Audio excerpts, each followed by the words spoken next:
Hello everyone, my name is Anuradha Mishra और स्वागत है आपका हमारे online learning platform target Gurukul पर। आखिरी क्लास हमने मॉडल की थी। आई होप सारी चीज़ें आपको मॉडल्स वाली समझ आई होंगी। ठीक है, जितने भी मॉडल्स मैंने पढ़ाए थे उनको एक बार नोट डाउन अच्छे से करिएगा। कौन सी मॉडल के साथ कौन सी वर्ब की फॉर्म लगती है और उनका क्या मीनिंग होता है, किस तरह से उन्हें आप यूज़ करते हो, वो सारे स्ट्रक्चर्स बहुत अच्छे से याद कर लीजिएगा। अब अगली बात हमें करनी है डबल वर्ब फॉर्मेशन की एंड कॉजेटिव वर्ब की। ठीक है, तो बहुत इंटरेस्टिंग चैप्टर है और बहुत बढ़िया चैप्टर है, तो प्लीज़ ध्यान से साथ में बने रहिएगा। इसको शुरू करेंगे हम।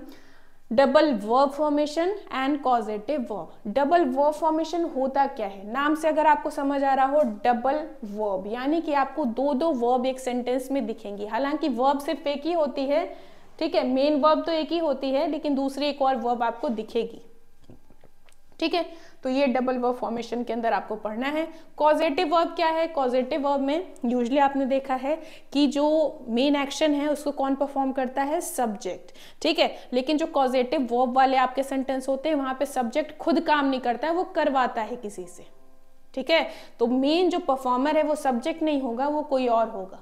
सब्जेक्ट सिर्फ काम करवाएगा, करेगा नहीं। ठीक, तो चलिए शुरू करते हैं इसको भी। सबसे पहला जो स्ट्रक्चर आता है आपका डबल वर्ब फॉर्मेशन के अंतर्गत, वो आता है ना प्लस देना।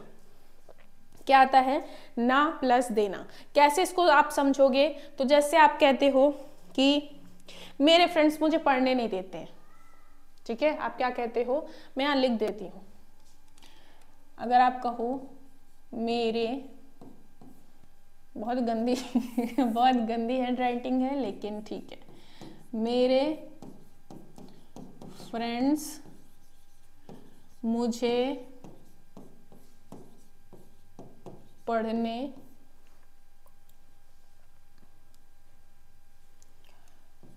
नहीं देते हैं। ठीक है, आप अगर किसी को पढ़ने नहीं दे रहे हो यानी आप किसी को पढ़ना अलाउ नहीं कर रहे हो, या ये ना प्लस देना के लिए एक वर्ब होती है जिसे हम बोलते हैं लेट मी डू इट। आप कहते हो मतलब मुझे करने दो, है ना। ना प्लस देना के लिए आप क्या लगाते हो? लेट लगाते हो। तो जब भी आपको ये ना प्लस देना का मीनिंग दिखता है तो आप वहां क्या लगाओगे? चलो फ्रेंड्स को थोड़ा अच्छा बना देते हैं, नहीं यहाँ से अभी हटा देते हैं। ठीक है, अफर्मेटिव से समझते हैं, बाद में नेगेटिव देखेंगे। मेरे फ्रेंड्स मुझे पढ़ने देते हैं, मैं ऐसा बोलूँ। ना प्लस देना आपको सीधे सीधे दिख रहा है, तो आप इसको इंग्लिश में कैसे लिखोगे? सबसे पहले आप लिखते हो सब्जेक्ट। ठीक है, तो पढ़ने कौन देता है? मेरे फ्रेंड्स। सब्जेक्ट हमने क्या लिख दिया कि माई फ्रेंड्स। ठीक है, माई फ्रेंड्स। अब उसके बाद आपको लास्ट में दिख रहा है ते प्लस हैं। ता है, ती है, ते हैं। कहाँ दिखता है? आपको प्रेजेंट इंडेफिनिट में दिखता है। ठीक है, तो प्रेजेंट इंडेफिनिट में वर्ब की क्या आती है? फर्स्ट फॉर्म आती है। फर्स्ट फॉर्म क्या आ जाएगी? लेट। देना के लिए लेट। माई फ्रेंड्स लेट, किसे? मुझे। Let me what? Study. My friends let me study. यहाँ आपको एक वर्ब दिखी लेट, दूसरी वर्ब दिखी स्टडी। ठीक है, तो लेट और स्टडी दो दो वर्ब से एक ही सेंटेंस में है, इसे हमने क्या बोला? Double verb. ठीक है, डबल वर्ब वाले सेंटेंसेस को कहे जाते हैं। My friends let me study. बोलूं मेरे फ्रेंड्स पढ़ने नहीं देते मुझे, तो my friends do not let me study. Do not let me study. यहाँ प्रेजेंट इंडेफिनिट भी लगा, डबल वर्ब फॉर्मेशन भी लगा। ठीक है, क्या रहेगा हमेशा ध्यान रखिएगा? सब्जेक्ट होगा, फिर लेट आएगा टेंस के अकॉर्डिंग। लेट मतलब सीधे लेट नहीं। मान लो अगर हेल्पिंग वर्ब कोई लगानी है तो जैसा आपका टेंस होगा उसके अकॉर्डिंग आप हेल्पिंग वर्ब लगाओगे। ठीक है, जैसे अगर मैं बोलूं कि मेरे फ्रेंड्स मुझे पढ़ने नहीं देते थे। मेरे फ्रेंड्स मुझे पढ़ने नहीं देते थे। अभी क्या हो गया आपका? पास्ट का इंडेफिनिट, उसमें भी नेगेटिव सेंटेंस, तो हम क्या लिखेंगे? कौन नहीं पढ़ने देता था? मेरे फ्रेंड्स, तो माई फ्रेंड्स। फिर आएगा हेल्पिंग वर्ब, देते थे, पास्ट इंडेफिनिट में लगाते हो डिड, फिर आएगा नॉट, फिर लेट मी और फिर स्टडी।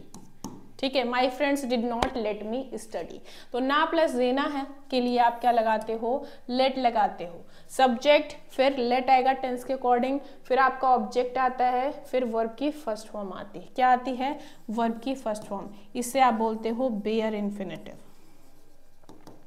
ठीक है, क्या बोलते हो, बेयर इन्फिनेटिव। कोई रट्टा मारने वाली चीज नहीं है, जब नॉन फाइनाइट वर्ब पढ़ेंगे वहां पे ये चीजें दिखेंगी। ठीक है, अब आपसे कहा जाए मेन वर्ब कौन है इसमें, है ना, जैसे आपको पहचानना होता है सब्जेक्ट है, हेल्पिंग वर्ब है, मेन वर्ब है। तो मेन वर्ब कौन होगा, जो हेल्पिंग वर्ब के बाद आ रहा है। हेल्पिंग वर्ब के बाद कौन आया, let. Let is the main verb. ठीक है, अब लेट आप नहीं लगाना चाहते हो, आपको कुछ और लगाना है, तो भाई आपके पास ऑप्शन अवेलेबल है। ऑप्शन क्या है, अलाउ या परमिट लिख दो। क्या लिख दो, अलाउ या परमिट। अलाउ या परमिट आपको टेंस के अकॉर्डिंग, यानी जो भी हेल्पिंग वर्ब होगी उसके साथ अलाउ या permit as a main verb लगेगा, फिर ऑब्जेक्ट आएगा और फिर 2 + V1। आपने ध्यान दिया लेट के साथ V1 था, जबकि अलाउ या परमिट के साथ 2 + V1 आ रहा है। ठीक है, 2 + V1 आता है। तो आपने क्या समझा इतने में, पहली स्लाइड में ना प्लस देना। ठीक, ना प्लस देना। अब ना प्लस देना का स्ट्रक्चर आप 3 तरीके से बना सकते हो। या तो आप लेट लगा दो, बेसिक स्ट्रक्चर बार बार नहीं बता सकती मैं, subject plus helping verb plus verb plus object. ठीक है, लेट लगा दो, या तो आप अलाउ लगा दो, या तो आप परमिट लगा दो। ये आपकी है मेन वर्ब। इसके बाद जो अगली वर्ब आ रही है, लेट है तो V1 आएगी, अलाउ है तो 2 + V1 आएगी, परमिट है तो भी 2 + V1 आएगी। बस इतनी सी बात आपको ध्यान रखनी है। Now look at some examples. देखो आपके सामने 10 एग्जाम्पल्स हैं। पहला क्या है, ही लेट्स मी स्टडी या he allows me to study. वह मुझे पढ़ने देता है। ही लेट्स मी स्टडी। ही हो गया सब्जेक्ट, लेट्स हो गया आपका टेंस के अकॉर्डिंग प्रेजेंट इंडेफिनिट है, अफर्मेटिव है, लेट्स कर दिया, मी स्टडी, या he allows me to study, या he permits me to study, कुछ भी लिख सकते हो। Your laziness will not let you succeed. आपका आलस से आपको कभी सफल नहीं होने देगा।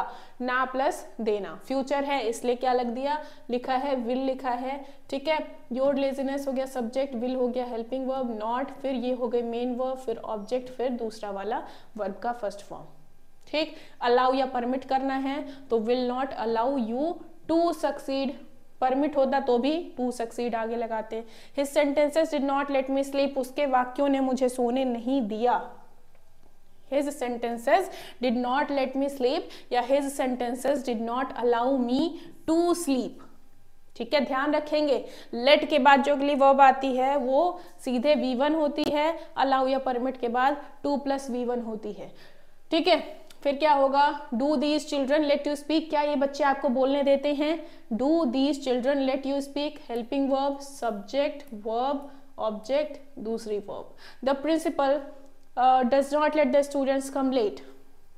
जो प्रिंसिपल हैं वो बच्चों को देरी से नहीं आने देते हैं, तो does not let the students come late. ठीक है, ऐसे ही my friends are not letting me study these days. मेरे मित्र आजकल मुझे या इन दिनों मुझे पढ़ने नहीं दे रहे हैं, तो आर नॉट लेटिंग मी। अभी लेट देखो, लेट एक वर्ब की तरह यूज हुआ है, तो भाई first form, second form, third form, ING form सब लगेगा। और लेट का फर्स्ट, सेकंड, थर्ड तीनों ही फॉर्म क्या होता है, लेट ही होता है। Will the government let corrupt officers enter their office. क्या सरकार करप्ट ऑफिसर्स को उनके ऑफिस में एंटर करने देगी। ओके, उसके बाद why do people let corrupt leaders win the election. लोग करप्ट लीडर्स को इलेक्शन क्यों जीतने देते हैं। Why are you letting this carpenter make tables. आप इस कारपेंटर को टेबल क्यों बनाने दे रहे हैं। Sohan should let the mechanic repair the car. Should Sohan let the mechanic repair the car. तो क्या मोहन को मैकेनिक को कार रिपेयर करने देना चाहिए। ठीक है, अब जितने भी लेट से हैं उनको एक बार आप अलाउ और परमिट से बना के दिखाएंगे। ठीक है, अलाउ या परमिट बनाइए, उसमें क्या लिखेंगे, अलाउ परमिट के बाद 2 + V1 आएगी, सिर्फ V1 नहीं आएगी लेट की तरह। ठीक है, तो ये था आपका क्या, ना प्लस देना। आई होप क्लियर हुआ होगा। अब हम आगे बढ़ेंगे अगले डबल वर्ब फॉर्मेशन पे। ये स्ट्रक्चर है आपका ता प्लस रहना का। अब ता प्लस रहना आप बोलते रहते हो, जैसे मैंने अभी बोला आप बोलते रहते हो। ठीक है, मैं खुद बोल रही हूँ क्या, कि आप बोलते रहते हैं। ठीक है, आप बोलते रहते हैं। तो जब भी ता प्लस रहना आपको स्ट्रक्चर दिखता है वो आप तीन तरीके से बना सकते हो। तीन स्ट्रक्चर क्या है? सब्जेक्ट के साथ keep on, go on, carry on plus ING लगा दो। जैसे यू कीप ऑन स्पीकिंग, ठीक है, या यू कैरी ऑन स्पीकिंग, या फिर यू गो ऑन स्पीकिंग, पहला तरीका। दूसरा तरीका क्या है? सब्जेक्ट कीप या कंटिन्यू प्लस आईएनजी लगा दो। तो हम क्या लिखेंगे? यू कीप स्पीकिंग, ठीक है, आप बोलते रहते हैं। ठीक, अगला क्या है? कंटिन्यू के साथ 2 + V1 लगा सकते हो। जैसे आप बोलो कि यू कंटिन्यू टू स्पीक, ठीक है। तो you keep on speaking, you keep speaking, you continue to speak, सब सही है, सब चल जाएगा। ठीक है, तो याद रखेंगे ता प्लस रहना के लिए जो पहला स्ट्रक्चर क्या है? सब्जेक्ट के साथ keep on, go on, carry on लगाओ, साथ में आईएनजी लगाओ, बाकी चीजें एडजस्ट कर लो। दूसरा तरीका क्या है? कीप लगा दो या कंटिन्यू लगा दो, साथ में आईएनजी लगा दो। तीसरा तरीका क्या है? कंटिन्यू लगाओ, कंटिन्यू के साथ 2 + V1 लगा दो, बात खत्म। ठीक है, और ता प्लस रहना वाले आपके स्ट्रक्चर बन जाएंगे। तो आपने क्या सीखा? रुको, आपने क्या सीखा? एग्जाम्पल देखिए, he keeps, goes, carries on speaking English. वह इंग्लिश बोलता रहता है, वह इंग्लिश बोलता रहता है। ता प्लस रहना, बोलता रहता है। अब देखो, जब भी ता प्लस रहना होगा आपके सामने, उसके 3 स्ट्रक्चर ध्यान रखेंगे। ठीक है, ये 3 स्ट्रक्चर में पहला क्या था? आप लगा दो कीप ऑन, या लगा दो गो ऑन, या लगा दो कैरी ऑन, साथ में सबके क्या लगेगा? आईएनजी फॉर्म लगेगा, अगला जो वर्ब होगा सेकेंड वर्ब। ठीक है, दूसरा तरीका क्या है? आप लगा दो कीप या फिर लगा दो कॉन्टिन्यू, दोनों के साथ क्या लगेगा? आईएनजी लगेगा। ठीक है, अब कॉन्टिन्यू एक ऐसी वर्ब है, इसके साथ आप आईएनजी भी लगा सकते हो, 2 + V1 भी लगा सकते हो। तो तीसरा तरीका क्या होगा? कॉन्टिन्यू लगाएंगे प्लस 2 + V1 लगा देंगे, और ये बात आपकी खत्म हो जाएगी ता प्लस रहना वाली। Keep on, go on, carry on के साथ आईएनजी, कीप कंटिन्यू के साथ आईएनजी, कंटिन्यू के साथ 2 + V1। ठीक है, अब देखो ये जो गो ऑन है, गो के साथ सीधे आईएनजी मत लगा देना, सिर्फ कीप को आप विदाउट ऑन लिख सकते हो, गो और कैरी को नहीं लिख सकते हो। ठीक है, तो कुछ एग्जांपल देखेंगे। He keeps on, goes on, carries on speaking English. Did the children keep on playing outside? क्या बच्चे बाहर खेलते रहे? Why does Radha keep on shouting? Radha चिल्लाते क्यों रहती है? Okay, will you keep helping me? क्या तुम मेरी मदद करते रहोगे? Why should we go on working hard? हमें मेहनत क्यों करते रहना चाहिए? Why does this dog go on barking the whole day? ये कुत्ता दिन भर भौंकते क्यों रहता है? ठीक है, फिर why do you keep on listening to this song? तुम ये गाना क्यों सुनते रहते हो? Ramesh continued going there. Ramesh वहां जाता रहा। Monu carried on working hard. Monu मेहनत करता रहा। Where did he keep going? वह कहाँ जाता रहा? ठीक है, तो ता प्लस रहना के ये स्ट्रक्चर्स हैं, अच्छे से उन्हें पढ़िएगा, समझिएगा, ध्यान रखिएगा। ठीक है, अब हम बढ़ते हैं आगे। अगला जो स्ट्रक्चर है वो है आपका ना प्लस लगना या शुरू कर देना। मैं बोलूँ वो रोने लगती है, ठीक है, मैं बोलूँ वो तो रोने लगती है, ठीक, वो हंसना शुरू कर देती है, इस टाइप से। ठीक है, तो ना प्लस लगना या शुरू कर देना के लिए अब देखो, कोई काम शुरू करने की 2 वर्ब्स होती हैं, या तो आप बोल दो बिगिन या फिर आप बोल दो क्या? स्टार्ट। ठीक है, या तो बिगिन या फिर स्टार्ट, ये 2 चीजें हैं। टेंस के अकॉर्डिंग लगाओगे। अब इनके साथ आप वर्ब की फर्स्ट फॉर्म भी लगा सकते हो, वर्ब की आईएनजी फॉर्म भी लगा सकते हो, आपका मन जो लगाना हो वो लगा दो। अब देखो, क्योंकि बहुत ही जनरलाइज्ड एक रूल है, तो इसलिए इसका बहुत ज़्यादा एग्जाम में इंपॉर्टेंस नहीं होता है, क्योंकि जिसका मन होगा आईएनजी लगाएगा, जिसका मन होगा V1 लगा देगा।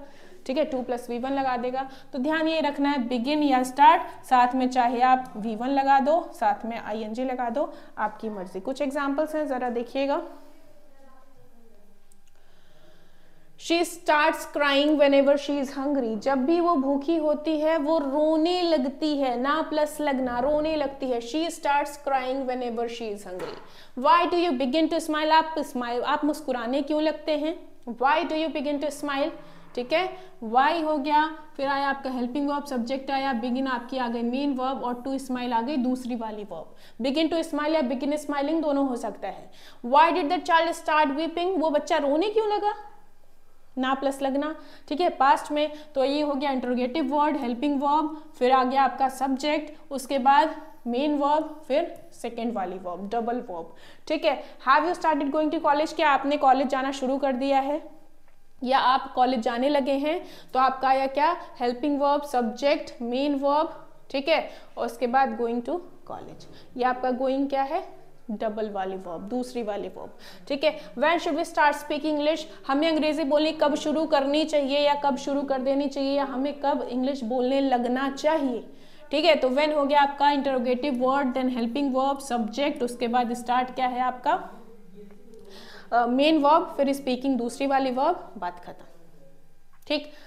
अब देखो एक बात ध्यान रखना, हमेशा ध्यान रखना, यहाँ पे ये जो आपकी दूसरी वर्ब है ना, वो कभी भी मेन वर्ब या फाइनाइट वर्ब नहीं होती है, हमेशा क्या होती है, नॉन फाइनाइट वर्ब होती है। Non finite verb last class में आपको पढ़ाया था, नॉन फाइनाइट वर्ब वो वर्ब होती है जिस पर सब्जेक्ट के नंबर का कोई असर नहीं होता है। जैसे मैं बोलूँ she starts crying when ever she is hungry, ठीक है, शी स्टार्ट्स क्राइंग, सिर्फ इतना हम देखें, ठीक, कि सिर्फ इतना देखते हैं, शी स्टार्ट्स क्राइंग, ठीक है, सिर्फ इतना अगर हम देखें, शी स्टार्ट्स क्राइंग, ये दूसरी वर्ब है, ये पहली वर्ब है। अगर यहाँ शी नहीं लिखना है, मैं बोलूँ दे, ठीक, तो दे लिखेंगे तो यहाँ पे हमें ये एस हटाना पड़ेगा, दे स्टार्ट क्राइंग। अब बताओ शी का दे कर दिया तो इस स्टार्ट में चेंज आया, लेकिन इस क्राइंग में कोई चेंज नहीं आया, है ना। तो जिसमें चेंज आता है वो होती है फाइनाइट वर्ब, जिसमें चेंज नहीं होता है वो होती है नॉन फाइनाइट वर्ब। तो जितनी भी ये दूसरी वाली वर्ब्स लगी हुई है वो सब क्या है, नॉन फाइनाइट वर्ब्स हैं, ध्यान रखिएगा। अगला, you should have started preparing for competitive exams, should have ना प्लस चाहिए था, आपको शुरू कर देना चाहिए था प्रिपेयर करना कॉम्पिटिटिव एग्जाम्स के लिए। Is Raju beginning to prepare for the exam, क्या राजू एग्जाम के लिए तैयारी करने लगा है या उसने तैयारी शुरू कर दी है? तो वो हो गया आपका टेंस के अकॉर्डिंग जो भी होगा, क्या चीज़ लिखनी है, या तो आपका बिगिन होता है या तो आपका स्टार्ट होता है, डिपेंड करता है कौन सी वर्ब आगे लगानी है। आईएनजी लगाना चाहो आईएनजी लगा दो, 2+V1 लगाना चाहो वो लगा दो, ठीक है, जो मन वो लगा दो। ओके, अब जो अगली बात हमें करनी है वो है कॉजेटिव वर्ब की। देखो कॉजेटिव वर्ब बहुत अच्छे से समझना।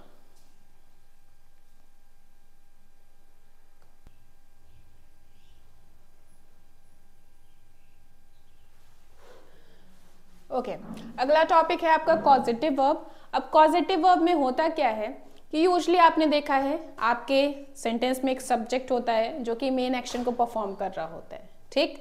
लेकिन कॉजेटिव वर्ब वाले जो सेंटेंस होते हैं वहां पे सब्जेक्ट खुद एक्शन परफॉर्म ना करके किसी और से करवाता है, ठीक है, किसी और से करवाता है।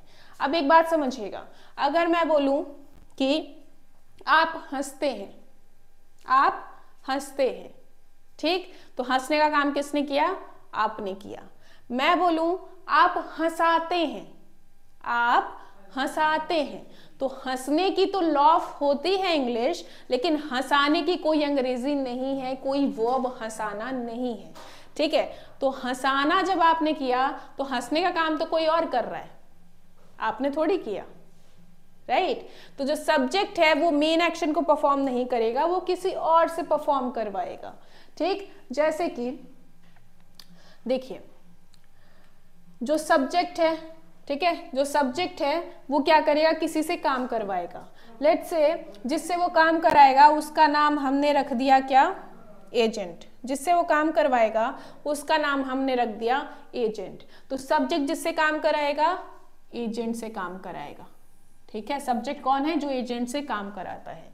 एग्जाम्पल के लिए एक कॉन्ट्रैक्टर, ठीक है। एक कॉन्ट्रैक्टर आपका सब्जेक्ट है। क्यों सब्जेक्ट है?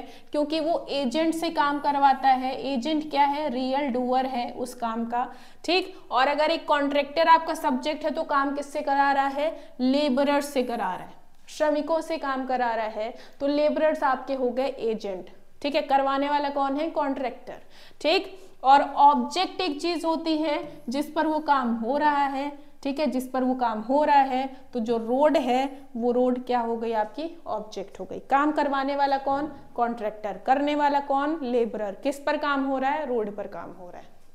ओके तो आई होप सब्जेक्ट, एजेंट और ऑब्जेक्ट का फंडा क्लियर हुआ होगा।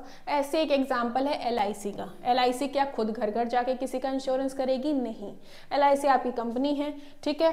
LIC भेजती है एजेंट को कि जाओ भैया काम करो। तो रियल डूअर कौन है? एजेंट है। किसका इंश्योरेंस कर रहा है? लोगों का। तो पीपल क्या हो गए? आपके ऑब्जेक्ट हो गए। ध्यान रखिएगा, subject, agent and object. Subject कौन होता है? जो काम करवाता है। एजेंट कौन है? जो काम करता है। और ऑब्जेक्ट क्या है? जिस पे काम हो रहा है, ठीक है। तो ये आपकी बात है कॉजेटिव वर्ब की। लिखते कैसे हैं? अब देखो, कोई भी सेंटेंस है तो उसकी पॉसिबिलिटी दो होती है कि या तो आपका जो एजेंट है सेंटेंस में सामने दिखेगा या तो नहीं दिखेगा, ठीक है। अगर सामने दिख रहा है एजेंट, यानी if the agent is present, तब आप क्या करते हो? सब्जेक्ट प्लस मेक, टेंस के अकॉर्डिंग। टेंस अगर मैंने ब्रैकेट में लिखा है दैट मीन्स टेंस के अकॉर्डिंग, ठीक है। सब्जेक्ट लिखोगे, फिर मेक लिखोगे टेंस के अकॉर्डिंग, फिर आपका एजेंट आएगा, फिर V1, फिर ऑब्जेक्ट, ठीक है। दूसरा तरीका, कॉज लिखा, एजेंट 2 + V1, फिर ऑब्जेक्ट। कैसे? जैसे मैं बोलूं आप मुझे हंसाते हैं। क्या बोल रही हूं? आप मुझे हंसाते हैं, ठीक। आप मुझे हंसाते हैं, हंसते नहीं है, हंसाते हैं। हंस कौन रहा है? मैं हंस रही हूं, ठीक है। हंसा कौन रहा है? आप। तो सब्जेक्ट कौन हो गया? कॉज करने वाला आप हो गए, ठीक है। तो सब्जेक्ट आया यू, ठीक। हंसाते हैं प्रेजेंट इंडेफिनिट। तो प्रेजेंट इंडेफिनिट के अफर्मेटिव में कोई हेल्पिंग वर्ब आती नहीं है, सीधे वर्ब आती है। तो हम क्या लिखेंगे? यू मेक, ठीक। अब क्या है? एजेंट। कौन हंस रहा है? मैं हंस रही हूं, मैंने लिखा मी। यू मेक मी, ठीक है। फिर आता है V1, क्या? हंसाने का। You make me what?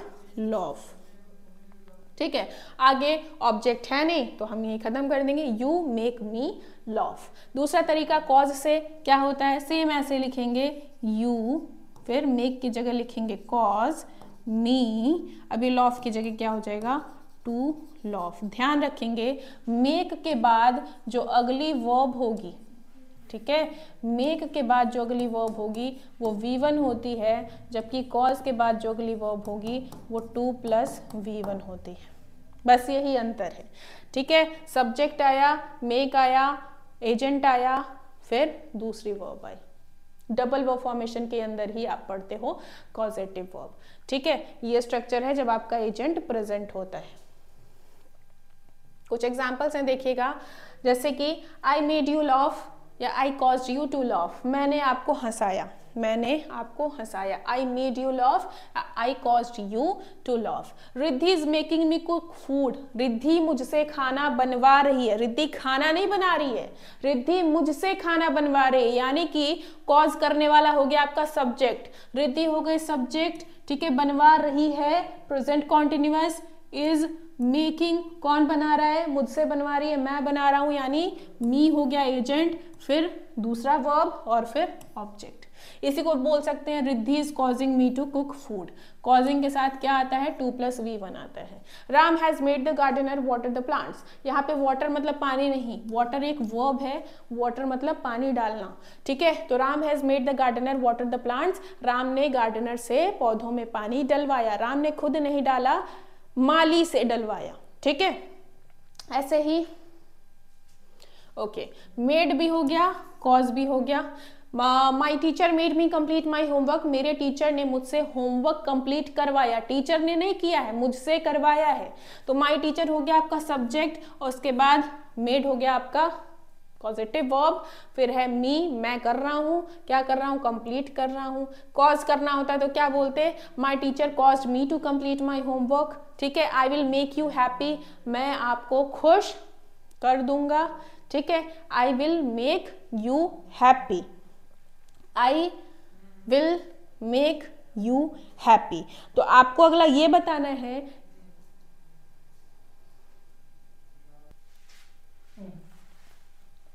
My teacher made me complete my homework, मेरे टीचर ने मुझसे मेरा होमवर्क कंप्लीट कराया। टीचर ने खुद कंप्लीट नहीं किया है, मुझसे करवाया है। तो माई टीचर हो गया क्या, सब्जेक्ट, मैं कर रहा हूं, मैं हो गया एजेंट, और यहाँ पे बाकी दोनों आपको दिख ही रहे हैं verb. I will make you happy, I will make you happy अगर मैं कहूँ तो क्या ये पॉजिटिव वर्ब का सेंटेंस है? मेक तो दिख गया आपको, लेकिन आगे क्या दूसरी वर्ब कहीं दिख रही है? नहीं दिख रही है। I will make you happy में दूसरी वर्ब नहीं है, तो भले ही यहाँ पे मैंने लिख दिया है, लेकिन ये एक इम्पोस्टर है और ये पॉजिटिव वर्ब का आपका सेंटेंस नहीं है, ध्यान रखिएगा, ठीक है। ये एक जनरल सेंटेंस है। Avantika never made anyone feel bad, Avantika ने कभी किसी को बुरा फील नहीं करवाया, खुद ने किया, किसी को नहीं करवाया। तो यहाँ पे क्या है, मेड आया, अगला वर्ब है फील, तो हो गया आपका पॉजिटिव। इसको कॉज करके करना होगा तो क्या बोलोगे, Avantika never made, sorry made करके नहीं, caused anyone to feel bad. ये था आपका पॉजिटिव वर्ब का वो एग्जाम्पल जहाँ पे आपका जो एजेंट है वो प्रेजेंट होता है सेंटेंस में। अगली हम बात करेंगे जब एजेंट आपका प्रेजेंट नहीं है, ठीक है। सेंटेंस के अंदर एजेंट ही प्रेजेंट नहीं है, तो अगर एजेंट प्रेजेंट नहीं होता है तब आप क्या करते हो, सब्जेक्ट लिखोगे अगर है तो, फिर आगे लिखते हो गेट, टेंस के अकॉर्डिंग, यानी जो भी हेल्पिंग वर्ब होगी टेंस के अकॉर्डिंग होगी, फिर ऑब्जेक्ट लिखते हो, फिर वर्ब की थर्ड फॉर्म लिखते हो, और बाय एजेंट आपका अंडरस्टूड होता है कि भैया काम करने वाला एजेंट ही है, बस सामने दिख नहीं रहा है। जैसे कि मैं बोलूँ गेट द वर्क डन, काम करवाइए, आप मत कीजिए, आप करवाइए। मैंने कहा काम करवाइए, आप मत कीजिए, आप किसी और से करवाइए। जो करेगा वो एजेंट होगा। क्या एजेंट आपको सामने सेंटेंस में दिख रहा है? जवाब है नहीं। तो जब एजेंट आपको सामने नहीं दिखता है तो स्ट्रक्चर ये वाला फॉलो होता है, ध्यान रखेंगे। Get the garbage remove from here, कूड़ा यहाँ से हटवाइए, आप मत हटवाइए, आप मत हटाइए, किसी और से हटवाइए, ठीक है। Get the garbage removed from here, देखेंगे सब्जेक्ट है, सब्जेक्ट है ही नहीं सॉरी सेंटेंस में, ठीक है। अगर मैं कहूँ आप हटवाइए तो हम बोल देंगे you get the garbage remove from here, ठीक है। सब्जेक्ट हो गया, गेट आया आपके टेंस के अकॉर्डिंग, फिर आया आपका ऑब्जेक्ट, फिर आया वर्ब का थर्ड फॉर्म, ठीक है। और अंडरस्टूड है किसी एजेंट से आप काम करवाएंगे। Okay, now here are some more examples of positive verb sentence. तो इन्हें भी एक बार आप देखेंगे, समझेंगे, और कुछ ऐसा नहीं है जो आपको समझ नहीं आएगा। मेड और कॉज करके लिखा है, अगर मेड है तो उसको आप एक बार कॉज करके बनाइएगा, कॉज है तो मेड करके बनाइएगा। ध्यान क्या रखना है इसमें बस कि मेड के साथ क्या लिखते हो, V1 लिखते हो अगली वर्ब, और अगर कॉज है तो कॉज के साथ क्या लिखते हो, 2 + V1 लिखते हो, ठीक है। तो ये था आपका पूरा पॉजिटिव वर्ब। चीज़ों को लिख लिख के पढ़ पढ़ के समझिएगा, तभी आपको याद होगा। बाकी अगर हाँ बुक आप लेना चाहते हो तो ओसवाल बुक्स की बढ़िया बुक्स हैं, देखी है मैंने, बहुत अच्छी चीज़, बहुत अच्छे से यहाँ पे आपको कंटेंट मिलेगा इस बुक के अंदर। साथ में पढ़ते हो आप, यहाँ से अगर प्रैक्टिस करते हो तो आपके लिए काफ़ी हेल्पफुल होने वाली है। और बुक की जो लिंक है वो डिस्क्रिप्शन बॉक्स में आपको मिल जाएगी, वहाँ से आप परचेस कर सकते हो। बाकी आज के लिए इतना रहेगा, मैं चलती हूँ, tata bye bye, take care, जय हिंद।